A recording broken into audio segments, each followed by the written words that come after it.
explain the impact of crowdfunding, let's say in private wealth, we need to go to the basic structure of the ranking of investors. As you know, we have affluent investors with less than $2 million of disposable income to invest. We also have the high net worth individuals, which are investors with less than $10 million to invest. Then the ultra high net worth individuals, or the super rich, with less than $100 million. And finally, you have the institutional investors with over $100 million to invest. We want to focus on the smaller guys, on the affluent investors, the ones with less than $2 million to invest. These investors have been capped at 6% return for some years now. And they were sold on the premise that they would have low returns, but that they will also be exposed to low risks. And that didn't happen. They faced huge risks, and they still had low returns. So they grew tired of it. They are basically sitting in cash. They have invested in bonds in emerging markets particularly. They have been exposed to the volatility of the stock market. And in general, if you think about it, you could argue that there is a point here or a point there, but these guys have not had access to anything but a 6% return. So that led to basically disappointment because of the lack of return. So they are looking for something else. They want to see something different. They want to control their investment decisions in a better fashion. Obviously they want the return, but in addition to that, they also want transparency.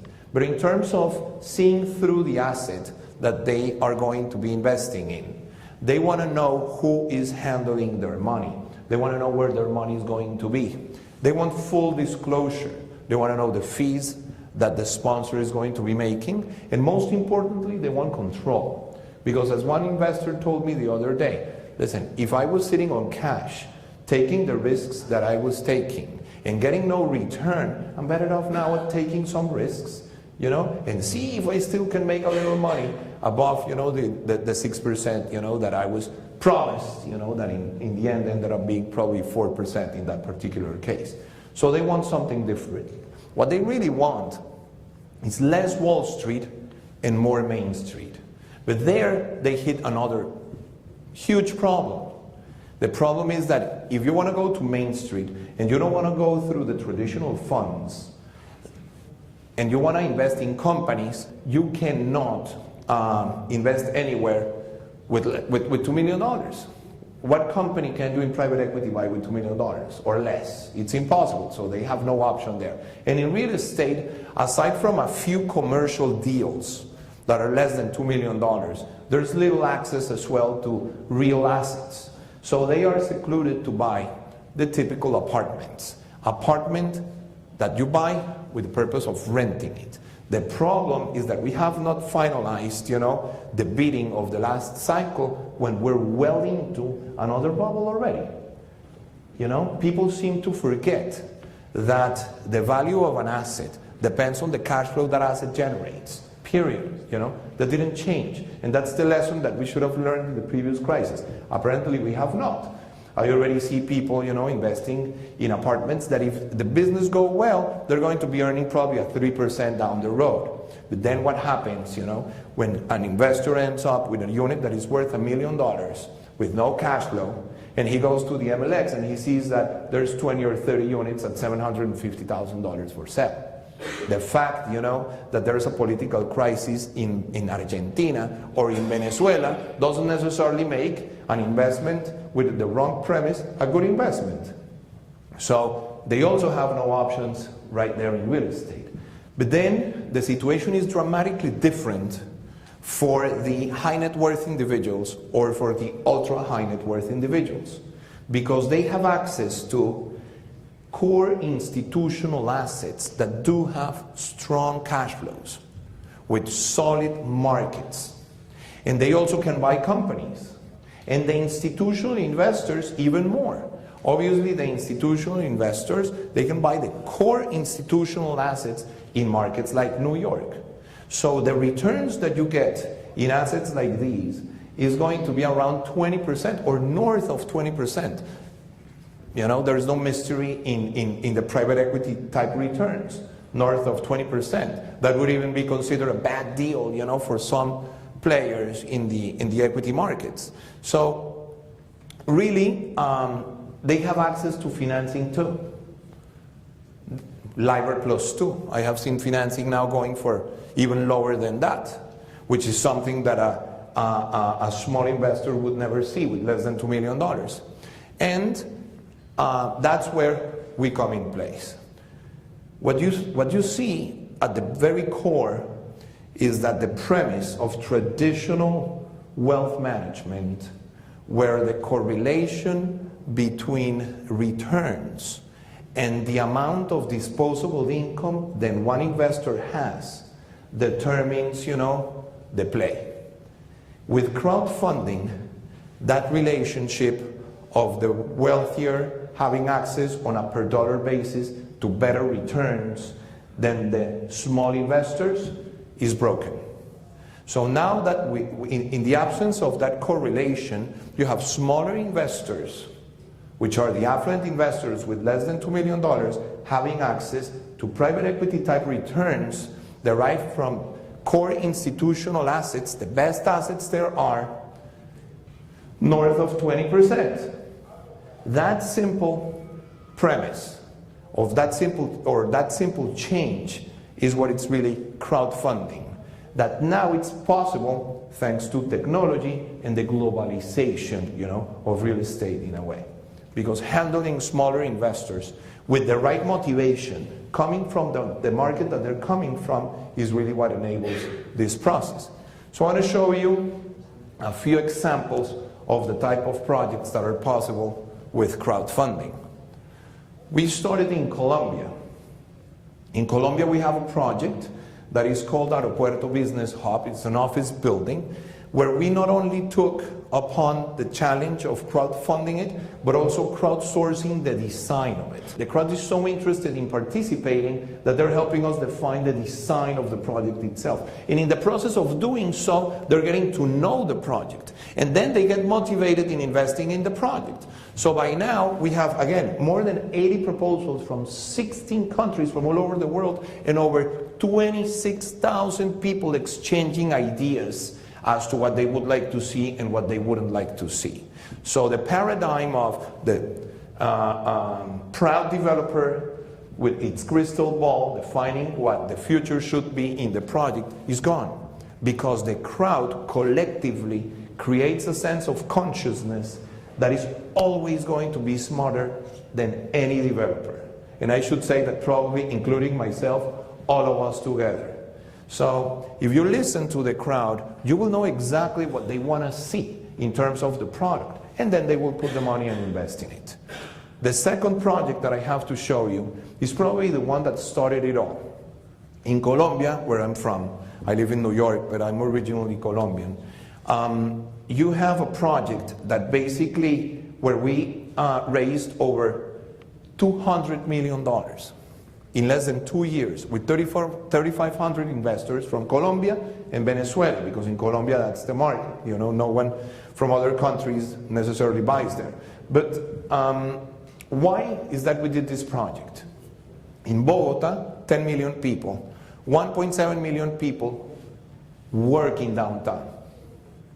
And they commute all over the city, over an hour in the morning and over an hour in the afternoon, going to their homes.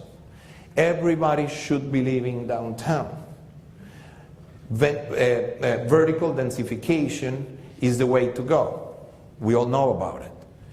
There has been a number of studies and urbanistic plans telling us go vertical, but no one could before, because you need $60 million in equity to do a $300 million building and $240 million in traditional financing, let's say at 9% in pesos. Who's going to take that risk? So there has not been one single skyscraper in Colombia with such a demand in over 40, 35, 36 years, really. So with crowdfunding, we tested the model, and we raised, as I was telling you, over $200 million, making possible the first skyscraper in Colombia. So I want to play quickly a little video to show you what it entails. The Eiffel Tower was financed by Gustave Eiffel, the Empire State by John Jacob Rascov and Pierre Dupont, and the Burj Khalifa, currently the tallest skyscraper, was financed by the Sheikh Mohammed bin Rashid Al Maktoum. And the people who are funding the tallest building in Colombia are they, thousands of Colombians who believed in a way to make history in their city without depending on major corporations. Rather than an advertising campaign, we created a way to turn something that was not a product into one, a 66-story skyscraper, by dividing the skyscraper into thousands of identical parts called vidis. The BD Bacata could be financed not by 3 tycoons, but by over 3,000 ordinary Colombians. As with every new and revolutionary idea, critics and skeptics did not take long to appear. However, we offered the public the greatest possible amount of information in every channel within our reach to explain everyone how any regular person may become a famous investor. The campaign covered television,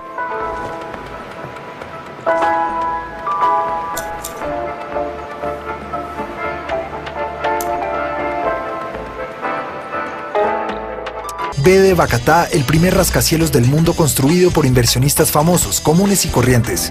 press, magazines, digital media, and because it is a skyscraper financed by regular Colombians, it created quite a buzz. Free advertising spots in articles, news, and magazines. Over 50,000 unique visitors per month in our online campaign, and millions of Colombians exposed to the message. Over 3,000 Colombians are now BD Bacata investors. 255,000 million Colombian pesos were collected to finance the building. In 2014, welcome to BD Bacata, the biggest product in the world. So then, after this project, we were interested in seeing how we could apply crowdfunding to not only core institutional assets, with great cash flows, but also that would have an impact, or that were traditionally not financeable by typical equity players. And we came up with, our partners in Colombia, with the concept of Bogotá District, that I will explain quickly to illustrate how crowdfunding can push forward different things. In Colombia, the middle class is growing huge, as we all know. And the plastic artists, particularly the contemporary artists of the province, they don't have means of living or how to get in touch with private art collectors or even with galleries. So we found a spot, a very well located spot in Colombia, in Bogotá in particular, with low housing, houses that are probably 2-story high. And we are renovating these houses and making them suitable for the artists to live in them, but also to work, creating a work-live environment with studios built in. So in that fashion, the artists that we bring in there are able to work and live while paying us the rent in form of art. So when I first went to the bank, 5 years ago to present this project, and I said, listen, I'm going to be putting 30% equity, and you will give me 70% financing, and they're going to be paying me in art, they look at me like, if I went nuts, asking for a loan to be paid, in paintings. So with crowdfunding, we put together a group like you, interested in art, and we presented the project, and we said, guys, we can basically buy real estate, get the cash flow in form of art, create a contemporary art collection that is going to potentially multiply its value 4x over the next 7 years, and on top of that, enjoy the appreciation of the asset, while the carrying costs are going to be assumed by events and stuff that we're going to be doing. And everybody decided to move forward. Now we already have 4 houses on the way and probably 30 more coming down in production. So those are the projects that you can also do with crowdfunding. If we continue, then we realized, because we're based in New York, we have offices in New York, we're opening an office here in Miami, we knew that our biggest market always was the US. And our pitch was always to investors from Latin America, Italy, Spain, and then in New York, because we also were involved in Tromsø, Asia. And all these investors, they want global markets. New York, and again, Miami. So we spent quite amount of time and money trying to bring that structure that didn't exist here in the States legally. And we finally did so. So we launched our first asset in New York. It's a core institutional asset. And we launched it on January 21st. And we were expecting 6 months of the crowdfunding because each participation was here $250,000. We wanted to go lower, but we wanted to try the market first and see what the administration challenges would be. And we crowdfunded the whole project in 7 countries in less than 3 months. So we're now on to our second project. And I want to show you quickly a brief video of what this project looks like. Hola, soy Marcela Carvajal y hoy quiero presentarles The William, el extended stay del World Trade Center en Nueva York. La oferta inmobiliaria en Manhattan es limitada porque es una isla. Esto ha hecho que sus diferentes áreas se vengan renovando de norte a sur, iniciando en el Upper East y en el Upper West, pasando por Midtown llegando a Soho, el Meatpacking District y Tribeca. Cada una de estas áreas ha visto incrementos históricos sustanciales en los precios de las propiedades. Ahora es el turno del Financial District. De los 50 millones de viajeros que llegan a Nueva York, se estima que entre el 30 y el 50% vienen repetidas veces al año, muchos de ellos por trabajo. La construcción del nuevo World Trade Center, en reemplazo de las Torres Gemelas, en pleno distrito financiero, traerá más de 80.000 empleados de multinacionales a sus 7 torres. Hay 379 compañías que se han mudado de Midtown al sur de Manhattan. Por esa razón, se esperan adicionalmente otros 20.000 empleados en el área. Fulton Station, ubicada a tan solo 2 cuadras del nuevo World Trade Center, será el tercer centro de transporte más grande de Manhattan, después de Grand Central y Penn Station, y se esperan más de 300.000 usuarios cada día. Para estos viajeros frecuentes, siempre va a ser más deseable quedarse en un apartamento amoblado, con sala y con cocina, cerca a su oficina, que en un hotel. Actualmente solo hay 12 propiedades Extended Stay en Manhattan. Si comparamos este número con los 2.287 hoteles que hay en todo Nueva York, según TripAdvisor, entendemos por qué su ocupación es aún mayor. Este tipo de propiedades se entran en la categoría de activos core de grado institucional y son los más apetecidos por los grandes fondos, como lo reseña el New York Times en su artículo de enero 29 de este año. Prodigy Network presenta a usted The William, un extended stay en el corazón del distrito financiero. The William estará ubicado a 3 cuadras del World Trade Center y a 2 de Fulton Station. Esta excelente ubicación, combinada con el hecho de ser extended stay en un mercado de 50 millones de viajeros al año, hacen que The William sea un proyecto verdaderamente único. The William tiene una excelente exposición de luz en todos sus apartamentos por estar ubicado en una gran esquina frente a 2 plazas abiertas.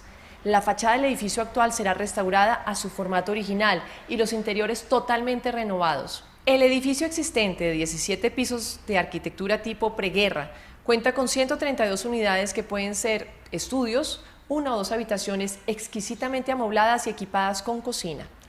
Los amenities incluirán bar y lounge en la terraza, perfecto para eventos en primavera y verano, restaurante galardonado, fusionando la cocina y el arte contemporáneo, club lounge con espacios de reuniones en el 2º piso, moderno bar en el sótano al mejor estilo de Manhattan, gimnasio de última tecnología, business center 24 horas, arte contemporáneo con los mejores expositores a nivel mundial, además de servicio de banquetería, conserje 24 horas, room service y servicio de limpieza.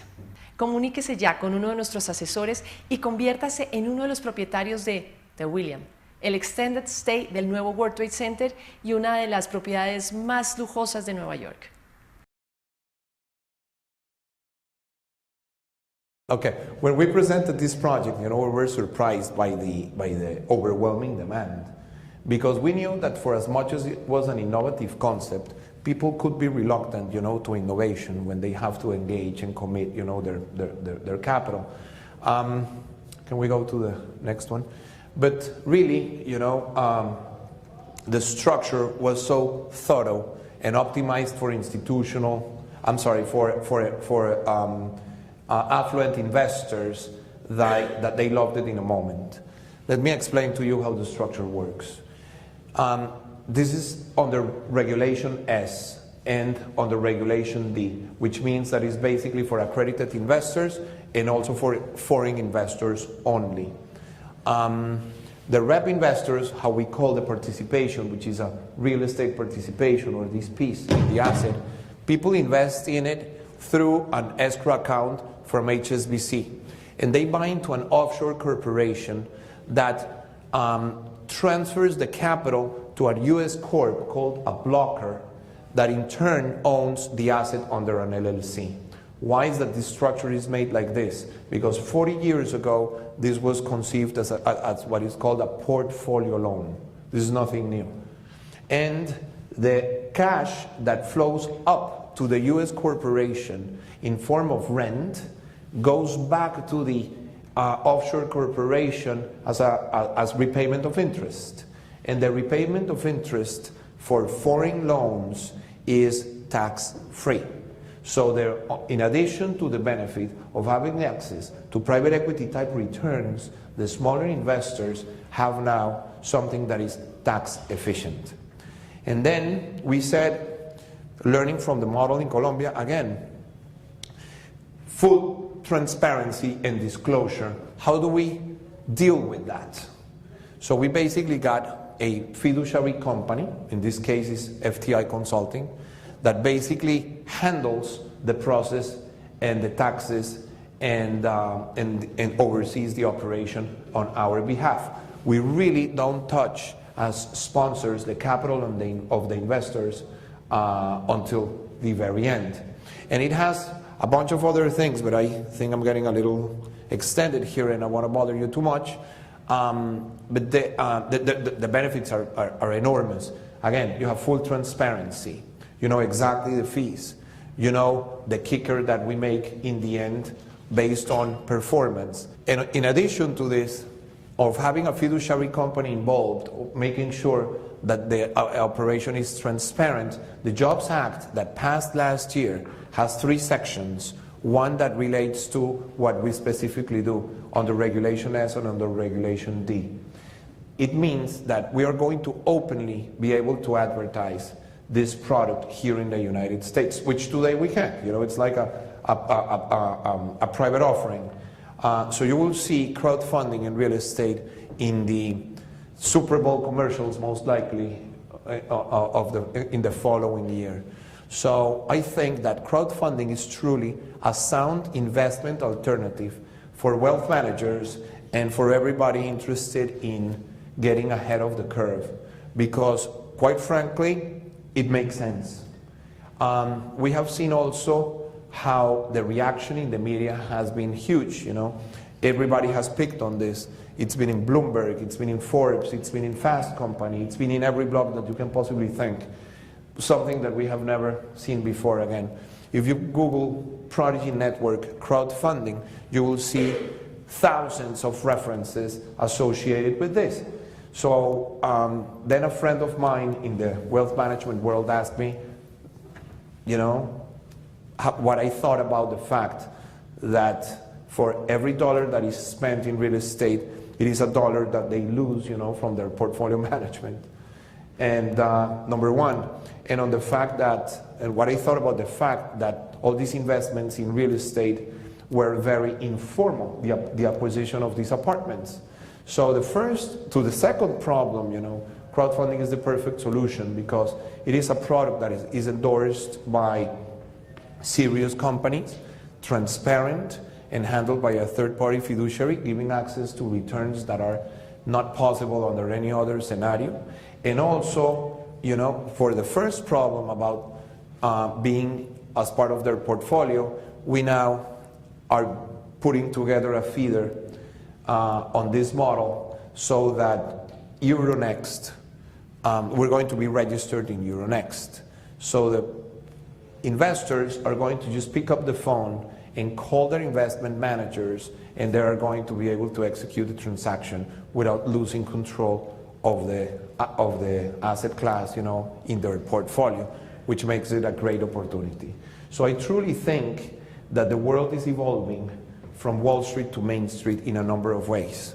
And it's going to create wealth, and it's going to give access to all these investors to these fantastic opportunities and these buildings, and they're prepared to take the risk.